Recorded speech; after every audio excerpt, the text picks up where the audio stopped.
The story begins with a man who carried himself with quiet strength. He was a black entrepreneur who had spent years building his dream from the ground up. His journey was not easy, but every struggle had shaped him into the person he had become. He had grown up in a neighborhood where opportunities were rare, where people often doubted that someone like him could rise above the limits placed on them. Yet, through hard work, resilience, and an unshakable belief in himself, he had proven those doubts wrong.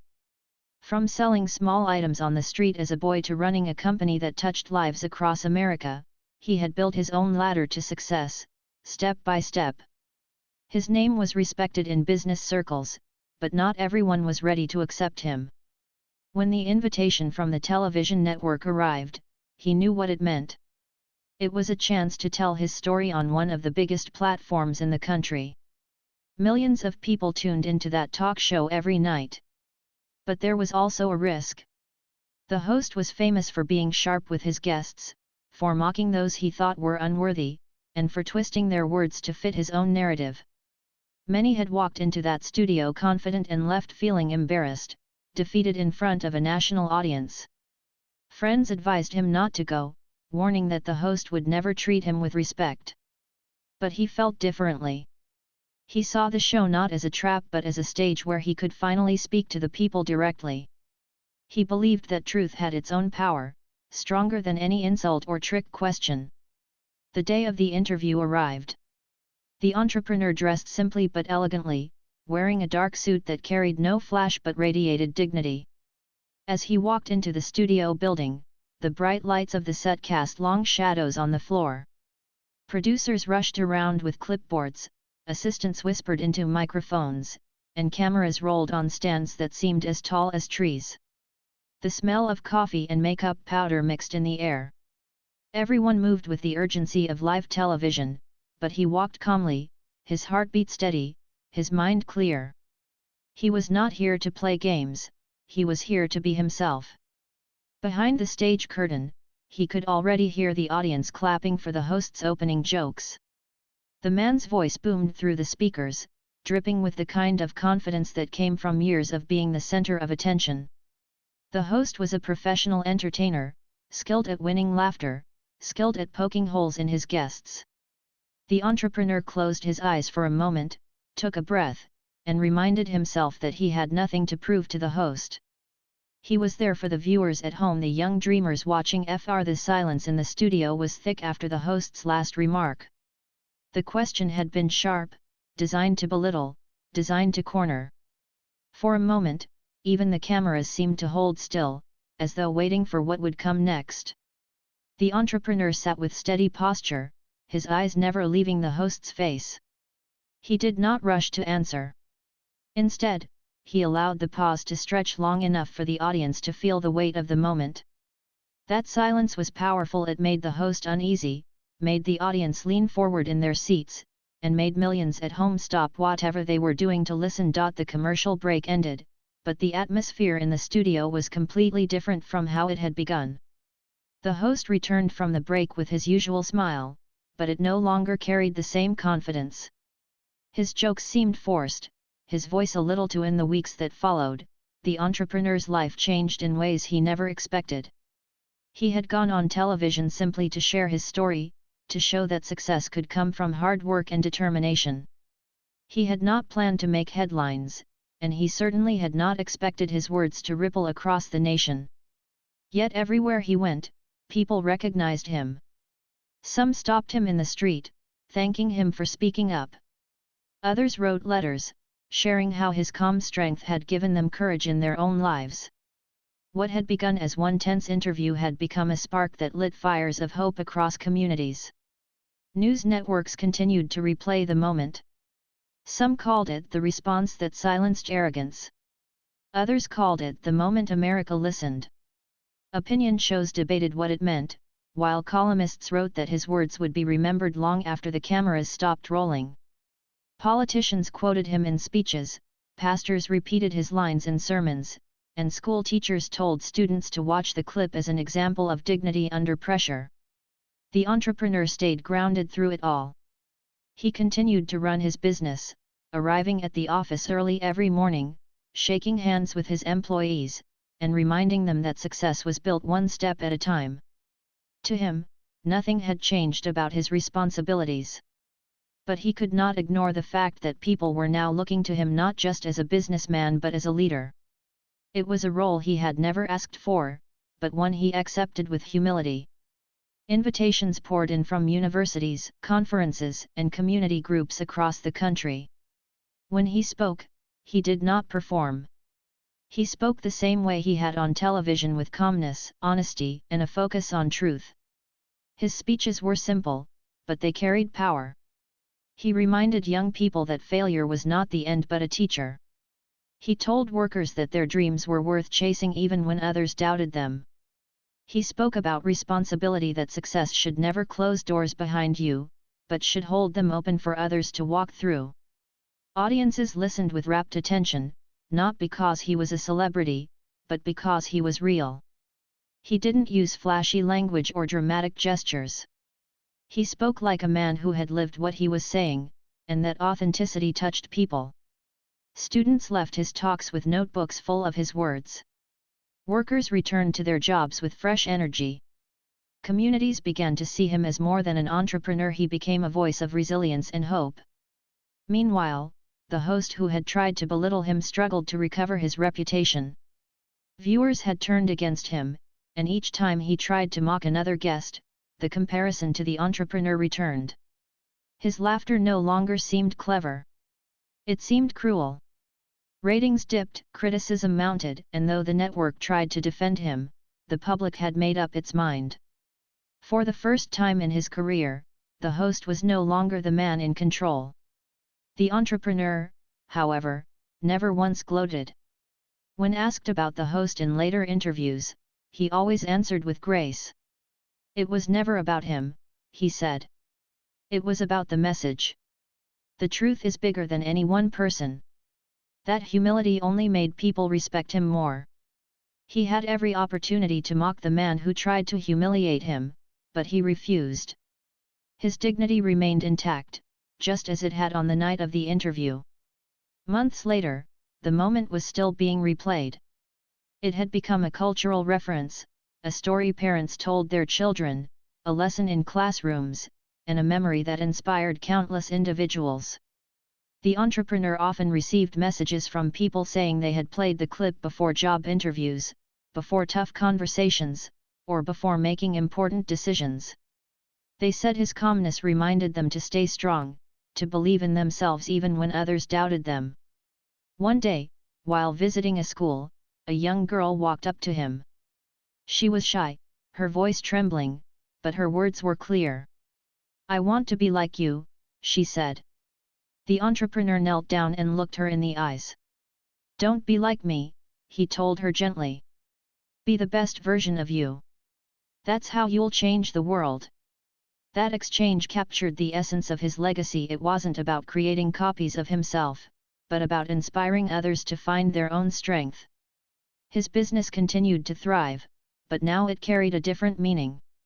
Customers supported it not just because of the products, but because they believed in the man behind it. Investors respected him not just for profits, but for his vision. Employees felt proud to work for a leader whose name stood for more than money. His company became a symbol of perseverance, a living proof that resilience could lead to greatness. Looking back, the entrepreneur often reflected on that night in the studio. He realized that what gave his words power was not the setting, not the cameras, and not the crowd.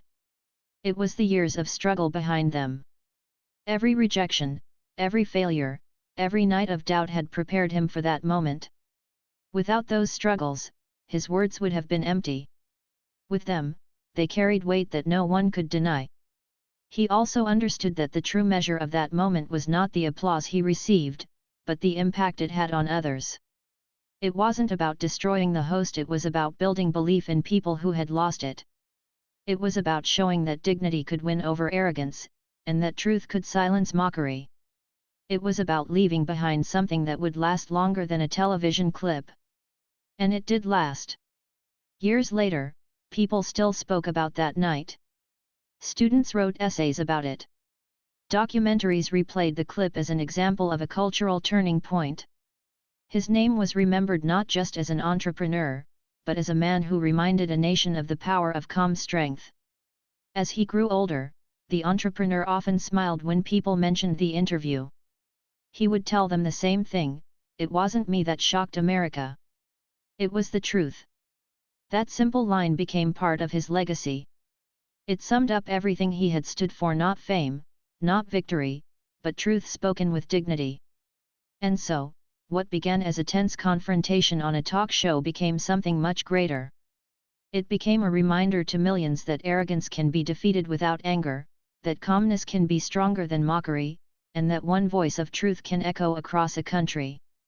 The host may have had the microphone, but the entrepreneur had something far more powerful: his story, his resilience, and his unshakable belief in himself. That was what left America in shock, not because he shouted, not because he insulted, but because he stood tall, spoke simply, and revealed a truth that no one could deny. And in doing so, he left behind a legacy that would inspire generations to come. Aloud, as if he was trying to pretend that nothing unusual had happened. Yet everyone watching knew the truth. The audience in the studio still buzzed with excitement. They whispered to each other, replaying the entrepreneur's words, some still clapping softly even after the cameras were rolling again. The moment had already taken on a life of its own.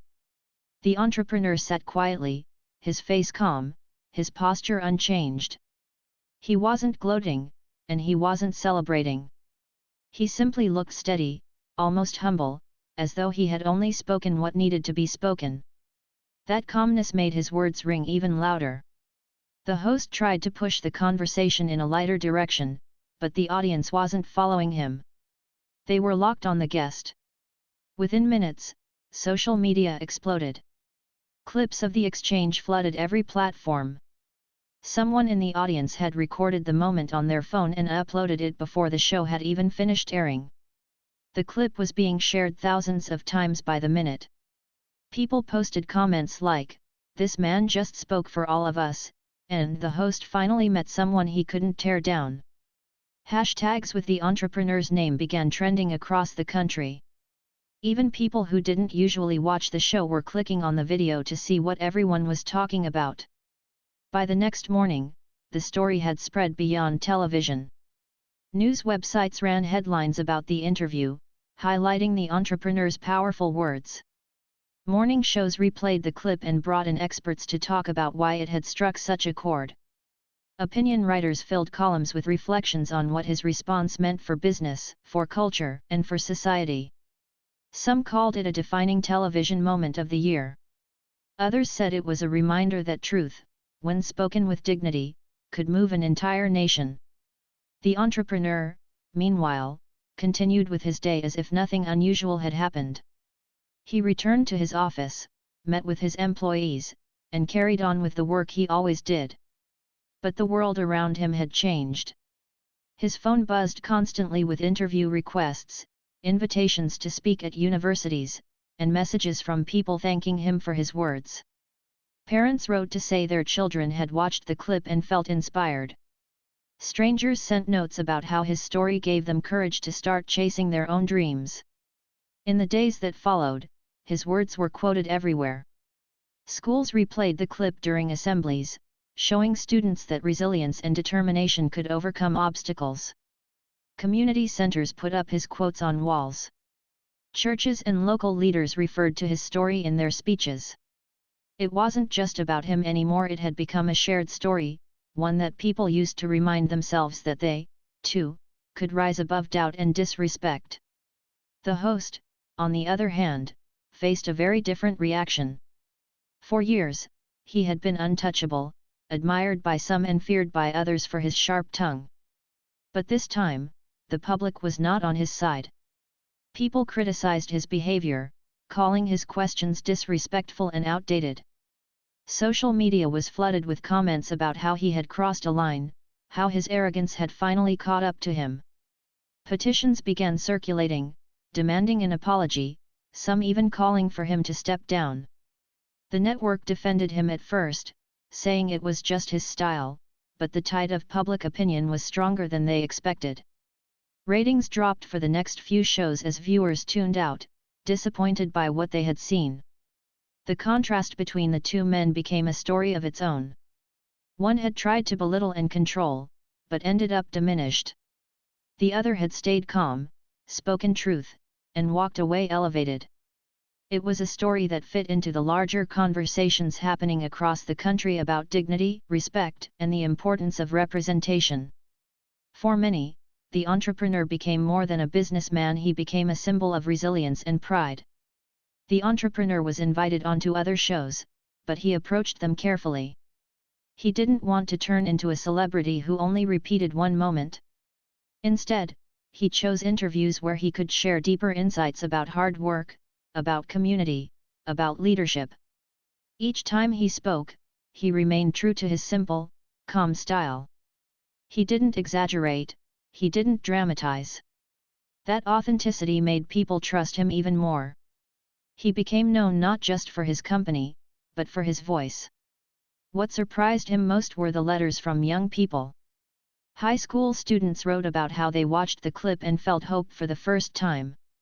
College students said they replayed his words before job interviews or exams, drawing courage from them. Some even started calling him the voice that answered for all of us. He realized that his response had gone far beyond a talk show, it had touched hearts across generations. One evening, as he walked through a crowded airport, he noticed people staring. A few came up nervously, asking if he was the man from the interview. When he nodded, they shook his hand and thanked him. Some even asked for advice. He realized then that he was no longer just a businessman.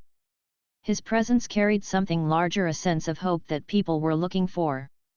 Meanwhile, the host struggled to shake off the shadow of the moment. Every time he tried to crack a joke or cut down another guest, the audience reacted coldly.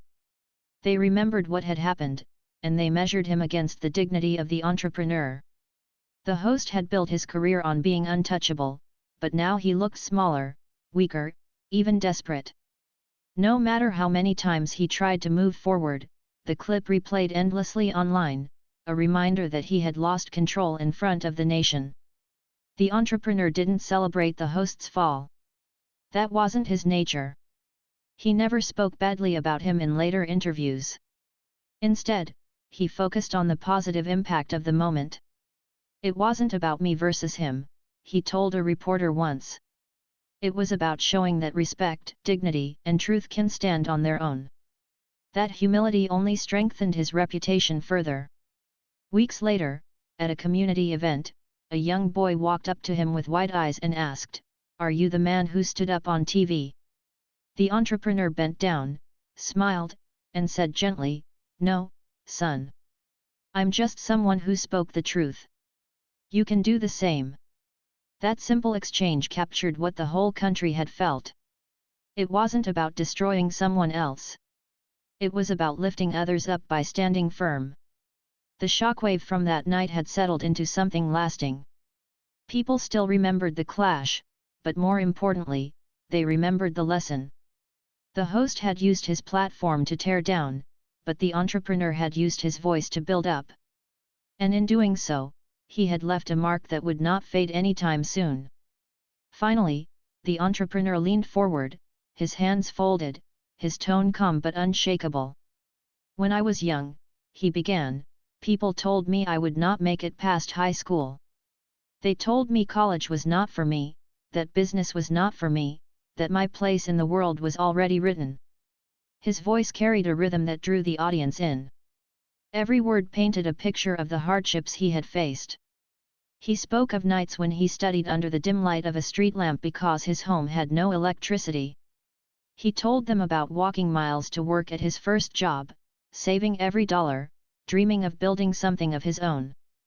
The audience listened in silence, hanging on to every detail. Even the host's grin had faded. His pen tapped nervously on the desk as if he was trying to remind himself he was still in control. But the truth was slipping away from him. The guest was no longer just answering questions, he was taking command of the entire room. The entrepreneur's voice grew firmer as he continued. I started my first business when I was 20. It failed. I lost money I didn't even have. I carried shame and debt, and people laughed behind my back. But I didn't stop. I worked again, learned again, and started over. The second time, I failed too. But I refused to quit.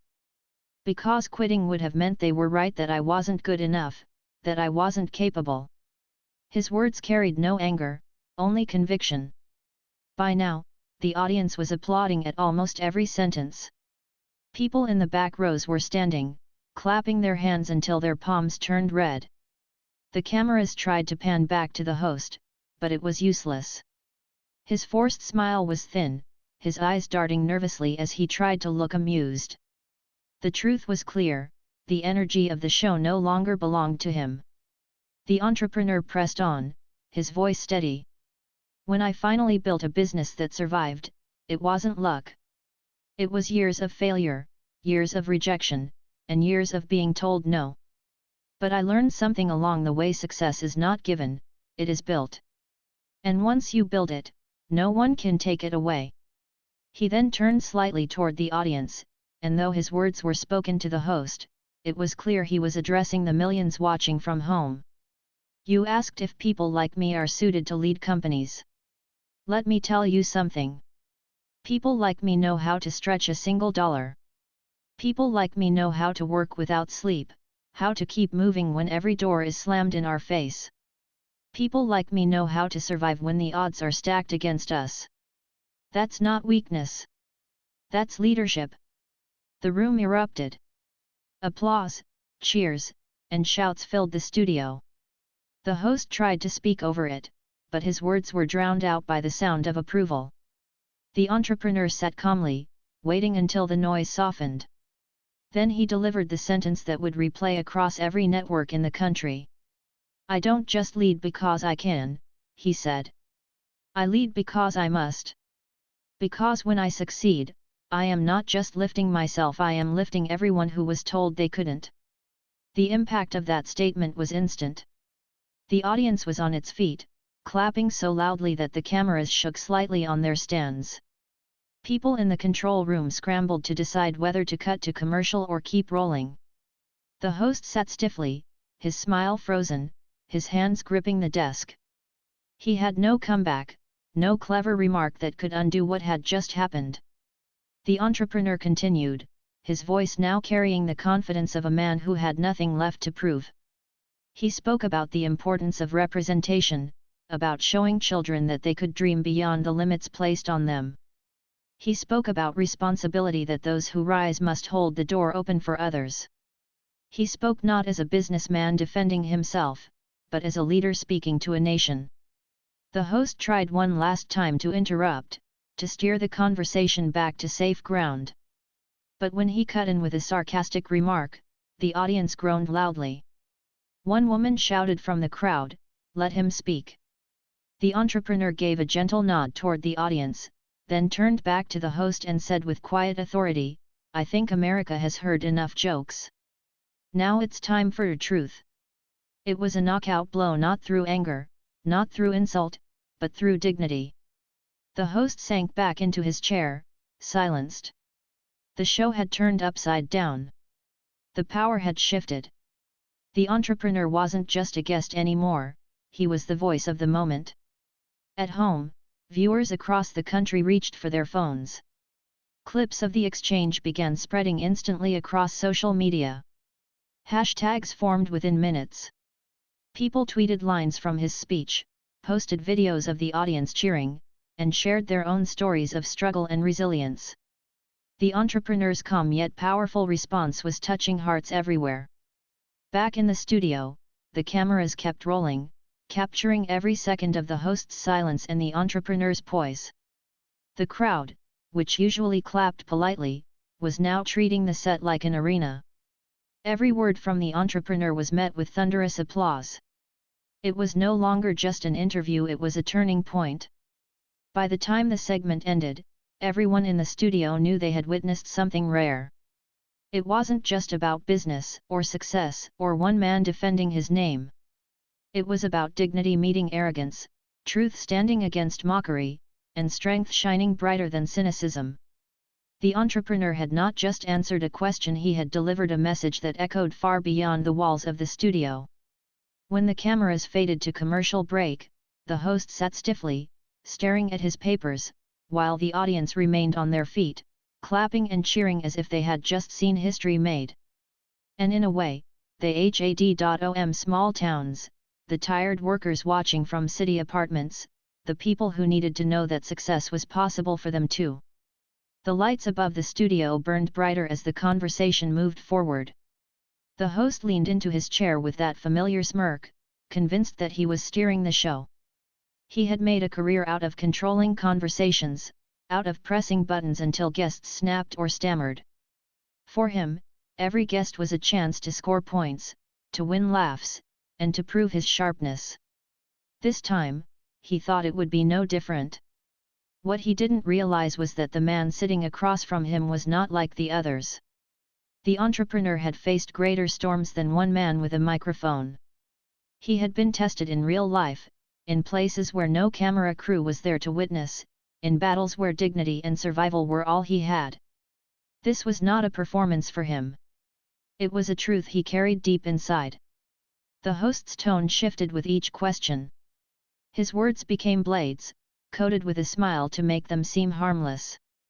He asked whether the entrepreneur had simply benefited from others' charity, whether his success was a story inflated by the media, whether his background gave him sympathy that opened doors others never had. The audience shifted in their seats as the tension thickened. Some clapped politely at the host's comments, unsure if they should laugh or feel offended. Others stayed silent, waiting to see how the entrepreneur would answer. The entrepreneur spoke softly but with strength. He described the countless nights he had stayed awake working, the rejections he had faced from banks and investors, and the times he had been told to quit because people like him didn't belong in big business. He did not raise his voice, but his words carried weight. The audience began to listen more closely. The smirk on the host's face flickered, but only for a moment. He quickly covered it with another jab, asking if the entrepreneur thought he was lucky to have stumbled into success. The entrepreneur smiled faintly. "Luck can open a door," he said, "but it won't keep it open. Hard work, persistence, and discipline keep that door open. Every day, I had to fight to keep walking through it." The room fell quiet for a moment, and the audience broke into applause. The host chuckled, pretending to brush it off, but a shadow of frustration passed through his eyes. He had not expected the audience to lean toward the guest so soon. Not ready to give up, the host sharpened his strategy. He asked questions that were less about business and more about identity. He implied that the entrepreneur was more of a symbol than a leader, that his achievements were exaggerated because they fit a convenient narrative. It was the kind of questioning meant to shrink a person, to reduce them to a headline rather than a human being. The entrepreneur, however, did not shrink. He leaned forward, his posture calm, his voice steady. He answered each question with honesty, weaving stories from his past into his responses. He spoke about his first failed business venture that left him with debt and doubt but also taught him lessons that no classroom could teach.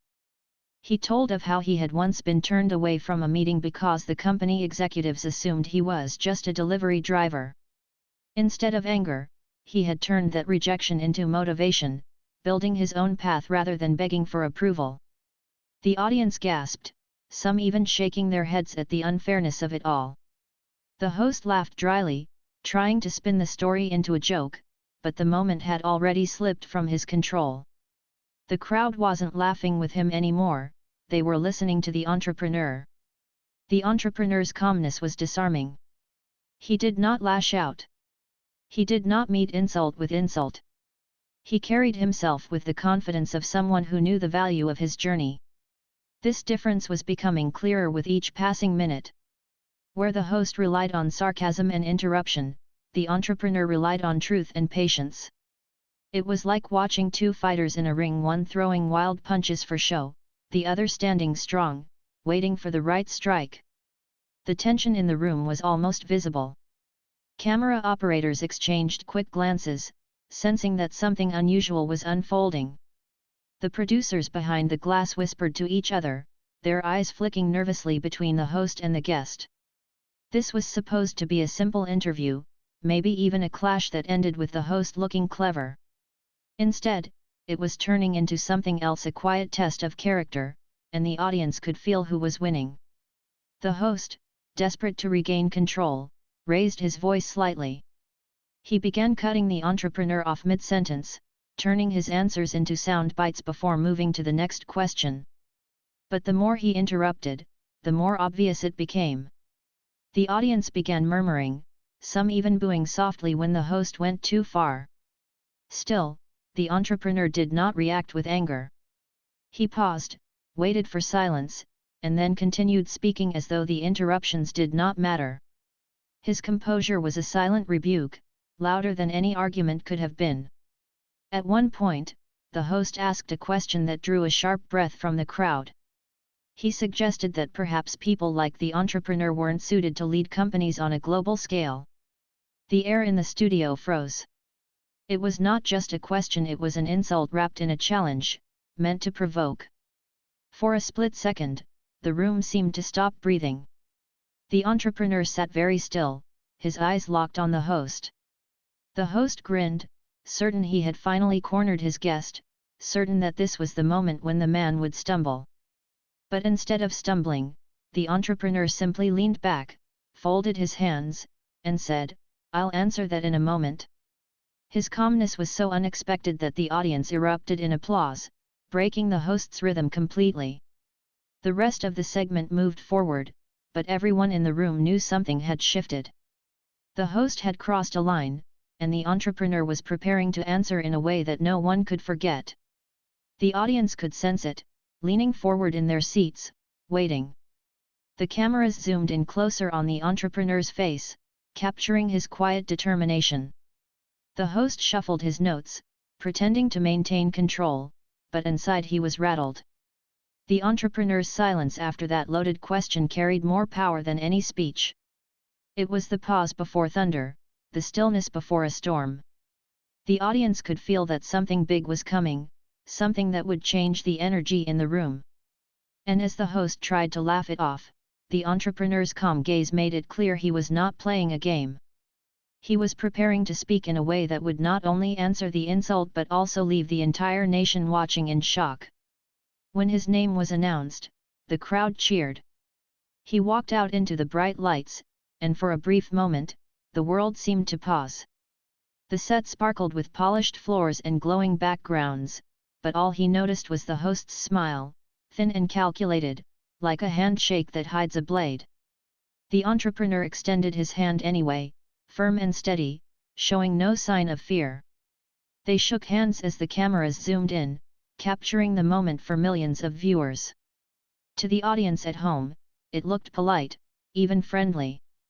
But up close, both men knew it was the beginning of a silent duel. They sat across from each other, a desk between them. The host leaned back in his chair, eyes sharp, ready to pounce. The entrepreneur leaned forward slightly, relaxed but alert. The first questions were light, almost playful. The host asked about his company's name, about where he had grown up, about how he had started. The entrepreneur answered with warmth, describing his childhood, his early struggles, and the joy of seeing his ideas turn into real achievements. The audience listened, nodding, smiling. For a moment, it seemed like a normal interview. But the host's reputation was not built on kindness. Slowly, his tone began to change. The questions grew sharper. He asked if the entrepreneur thought his success was just luck, if perhaps he had been in the right place at the right time. He smirked as he asked whether investors had given him money because of charity rather than ability. The words were designed to sting, to plant doubt in the audience's mind. The entrepreneur, however, did not flinch. He kept his gaze steady, answering with facts, with calm confidence. Every attempt to corner him seemed to slide off like rain on glass. The audience shifted in their seats, sensing the tension rise. The host noticed this too, and he pushed harder. He interrupted answers, repeated questions in a mocking tone, and exaggerated small details to make the story sound less impressive. The entrepreneur let him speak, never raising his voice, never losing his patience. He understood something important: the more the host tried to tear him down, the clearer the difference between them would become. One relied on tricks and ridicule. The other relied on truth. In those first minutes, the battle lines were drawn. The entrepreneur was not there to be a victim, and he would not be treated as one. The audience could feel it: the calm determination in his voice, the unshaken dignity in his posture. Something was building beneath the surface, like pressure before a storm. The host believed he was in control, but the entrepreneur was waiting, watching, choosing the right moment. Soon, the conversation would take a turn that no one in the studio, and no one in America, would ever forget.